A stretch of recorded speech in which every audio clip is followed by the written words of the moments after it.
நான் கஷ்டப்பட்டேன், என் புள்ள கஷ்டப்படக்கூடாதுன்னு நினைச்சிடாதீங்க. கஷ்டப்பட்டாதான் வாழ்க்கையில முன்னுக்கு வர முடியும். நான்லாம் 7 கிலோமீட்டர் நடந்து போய் படிச்சேன். எப்பா இதே கதை எத்தனை தடவைப்பா சொல்லியிருப்பேன் இவங்களும் நினைச்சிருப்பாங்க. ஆனா அந்த கதை அன்னைக்கு போர் அடிக்கும். ஆனா வளர்ந்து வந்ததுக்கு அப்புறமா நிறைய உணரும். நம்ம அடுத்தவங்களுக்கு செய்யணும், அடுத்தவங்களுக்கு கொடுக்கணுங்கிற எண்ணம் வர்றதே அந்த கஷ்டங்களை கேட்டு வரும்போதுதான். தயவு செஞ்சு நீங்க பட்ட கஷ்டத்தை குழந்தைங்களுக்கு சொல்லி சொல்லி சொல்லி வளங்க. அது ரொம்ப ரொம்ப முக்கியம். நம்ம குழந்தைங்களுக்கு நம்ம ஃபேமிலி ஹிஸ்டரி சொல்லி தரது அவ்வளோ இம்பார்ட்டண்ட்.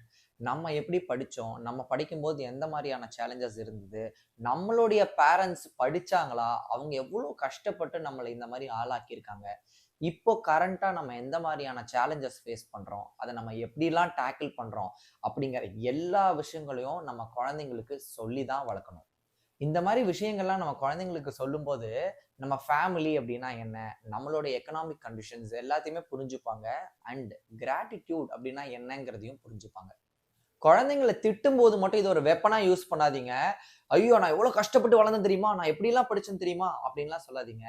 அவங்க கூட இது ஒரு கான்வர்சேஷனா வச்சு அவங்களுக்கு புரிய வைக்கணும்னு இதெல்லாம் சொன்னீங்கன்னா அது அவங்கள ரொம்ப இம்பாக்ட் பண்ணும்.